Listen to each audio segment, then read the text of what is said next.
Welcome again to my Andaman vlog. तो आज हमारा अंडमान का सेकंड डे है। आज हम लोग जाएंगे बाराटंग आयरलैंड और अभी हम हैं पोर्ट ब्लेयर में।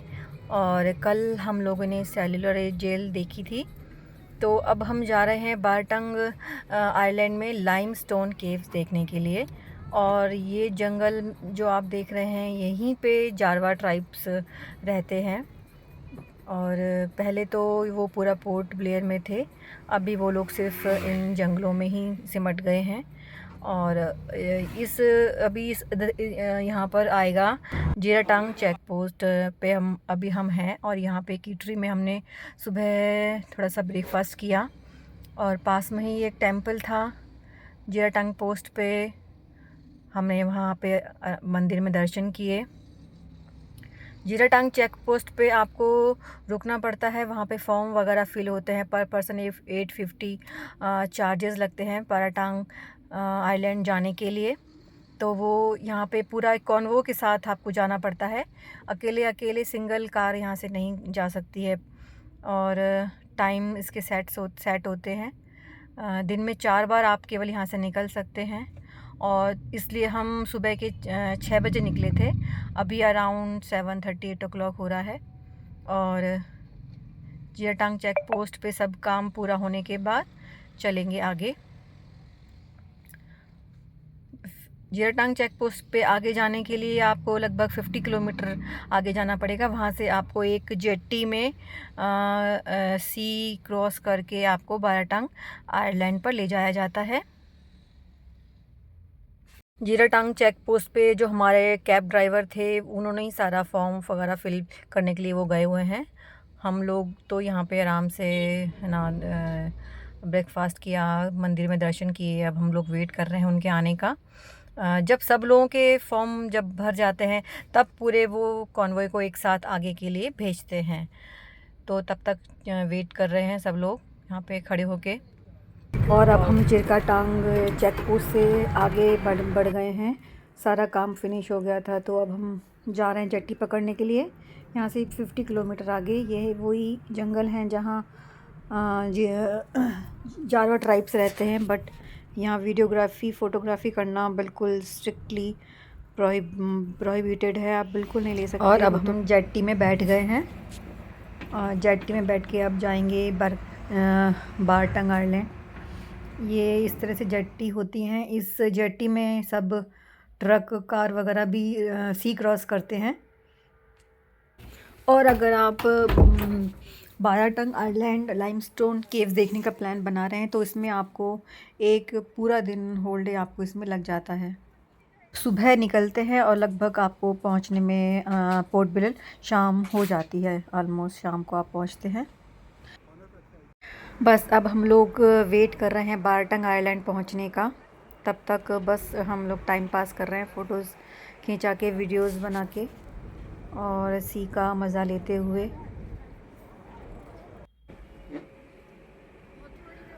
जेट्टी से हमको बाराटंग आइलैंड जाने के लिए लगभग आधा घंटा लगा। ऑलमोस्ट हम बाराटंग आइलैंड पहुंच गए हैं, पहुंचने वाले हैं 2-3 मिनट में। एज़ यू कैन सी सामने आपको आइलैंड पहुंचने के बाद बाराटंग आइलैंड इस तरह से आपको ये वेट करने के लिए बने हुए हैं, हट बने हुए हैं। यहाँ पे आपको वेट करनी पड़ती है थोड़ी देर के लिए। फिर आपको पीछे बोट में बैठ के, बोट के थ्रू आपको वहाँ पे लाइमस्टोन केव्स ले जाया जाता है। तो हम लोग अपनी बोट का वेट कर रहे हैं। यहाँ पे शेयरिंग बोट्स होते हैं और ये लोग, हम अपनी बोट में बैठ गए हैं। अब चलिए चलते हैं लाइमस्टोन केव्स देखने के लिए। लाइमस्टोन केव जाने के लिए बोट में आपको लगभग 20-25 मिनट का समय लगता है। और यहाँ पर के लिए एक सजेशन है कि जब भी आप यहाँ पर साथ कुछ सर पे ओढ़ने के लिए हैट और सनग्लासेस, सनस्क्रीन और कुछ ओढ़ने के लिए ज़रूर लेकर आएँ। धूप बहुत तेज़ लगती है, धूप बहुत तेज़ होती है, बर्दाश्त नहीं होती है। कुछ सर पे ढकने के लिए कैप और चश्मा आपके साथ होना बहुत ज़रूरी है।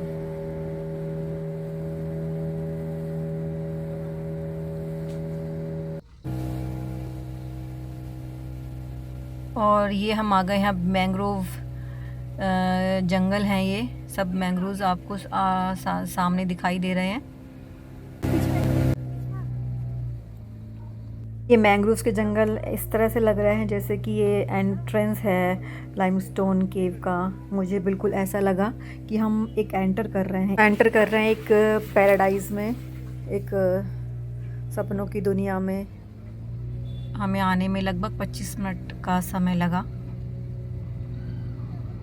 और ये हम लगभग पहुंच गए हैं। अब बस यहाँ से उतर के जाएंगे लाइमस्टोन केव देखने के लिए। और ये हम ऑलमोस्ट पहुंच गए हैं। तो अब देखने चलते हैं नेचर का एक सुंदर सा क्रिएशन। ये पहुंचने के बाद इस तरह से आपको ये छोटा सा पुल है, ये आपको क्रॉस करने के लिए। यहाँ पर आपको आपके खाने का सारा सामान बोट में रख के ही आगे जाना पड़ता है। बस आप पानी की बोतल ले सकते हैं। फट्टे लगे हुए हैं, छोटा सा पुल बनाया हुआ है आर्टिफिशियल। और अब आके निकलते हैं। यहाँ से आपको लाइमस्टोन केव जाने के लिए दूरी लगभग 1.2 किलोमीटर ये लोग बता रहे हैं। आपको लगभग इसमें पहुँचने में आधा घंटा पैदल चलने में लगेगा। और ये हम अब बाराटंग आइलैंड पर हैं। बोट से उतरने के बाद आपको अपने ग्रुप के साथ ही रहना पड़ता है ताकि आप साथ में ही वापस ग्रुप के साथ आ सकें बोट पर। और यहाँ पर बताते हैं कि टोटल बारातंग आइलैंड पे 171 लाइमस्टोन केव्स है, जिसमें कि लोगों को पब्लिक को देखने के लिए ओनली एक केव इन्होंने खोली हुई है। बाकी सब बंद हैं, सेफ्टी पर्पस से बंद की हुई।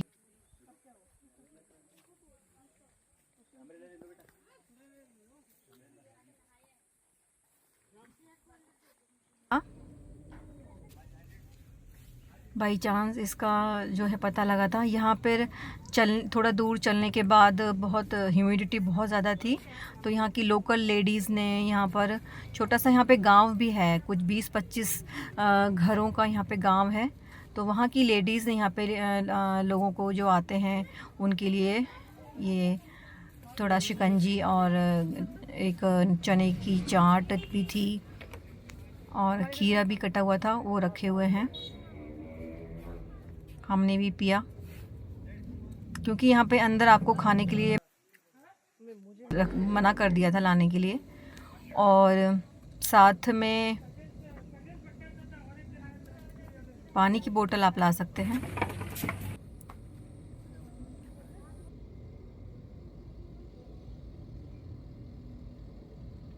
अब आगे चलते हैं। यहाँ पर केवड़े के पेड़ बहुत थे और बहुत अलग अलग तरह के यहाँ पे ट्री थे और उन पर लिखा हुआ भी था।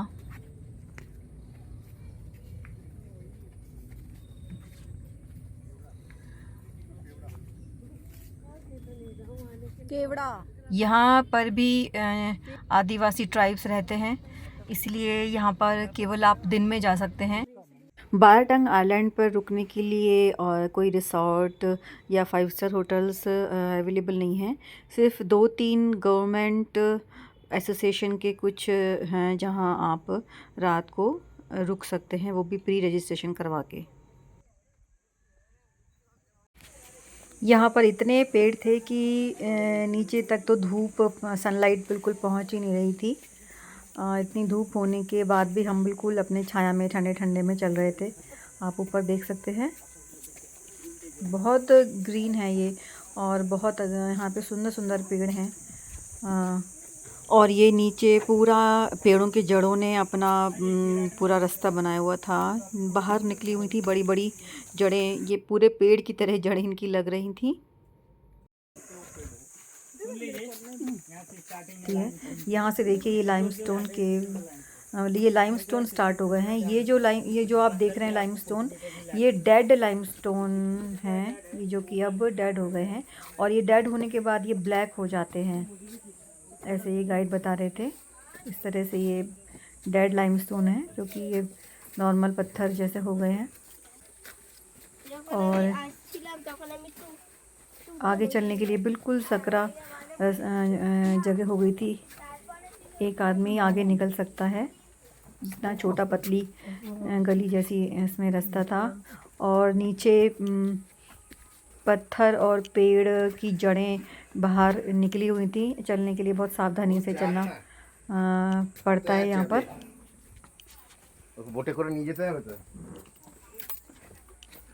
ये सारा डेड लाइमस्टोन है। आगे जाके धीरे धीरे और ये नैरो होता चला जाता है। और ये हम अब आ गए लाइमस्टोन। पानी इकट्ठा होता है ना, अंदर पानी इकट्ठा हो जाता है, कैविटी बन जाती है। इसमें से पानी इस तरह से निकल रहा था। ये दो तरह की पत्थर स्टोन्स होते हैं, स्टैलेग्माइट और स्टैलेक्टाइट। स्टैलेग्माइट जो ऊपर से नीचे की तरफ आते हैं और स्टैलेग्माइट होते हैं जो नीचे से ऊपर की तरफ। दो तरह के स्टोन्स होते हैं ये जो स्टोन्स होते हैं ये लाइमस्टोन डिफरेंट फॉर्मेशंस ले लेते हैं। इमेजिनेशन इनका आप कर सकते हैं। ये जो नेचुरली बना से वाटर स्कट के बनाइए, रेड वाटर स्कट के बनाइए। छोटा सा ये हम लोग 40 मीटर अंदर यहीं से ऑक्सीजन आती है सर। ओनली वन सोर्स है जिसमें केव में ऑक्सीजन हम लोग मिलता है इससे। हाँ, इसी से ऑक्सीजन अंदर आते हैं। और यहाँ पर देखिए डायरेक्ट सनलाइट और रेन वाटर पड़ने की वजह से पूरा स्टोन ब्लैक कलर में आ चुकी है सर। अभी ये अभी डेड पार्ट है, सारा डेड हो गया। हाँ ऊपर से आती है मैम इस होल से। यहाँ पर आपको न्यू फॉर्मेशन यहाँ पर देखिए, फॉर्मेशन एकदम प्योर मिल्की वाइट में सर। कौन सा वाला? ये यहाँ पर अच्छा हाँ, मार्बल की तरह। इसको हेलेक्टाइट स्टोन कहते हैं। इसको हेलेक्टाइट कहते हैं सर। और एक कोरस की शेप में इमेजिन कर सकते हैं। शंख भी तो है ये, शंख लग रहा है।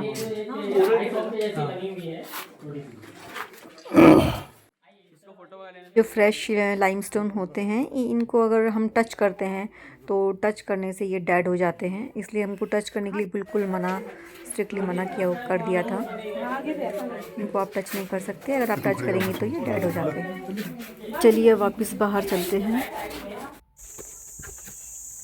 अब हम ये बाहर आ गए देखने के बाद, क्योंकि ज़्यादा देर तक अंदर बिल्कुल रुका नहीं गया था। और अब हम वापस जा रहे हैं। अब हम देखने जाएंगे बाराटंग आइलैंड पर मड वोल्केनो। ये अपने एशिया का अकेला मड वोल्केनो है जो केवल इंडिया में है। उसको अब यहाँ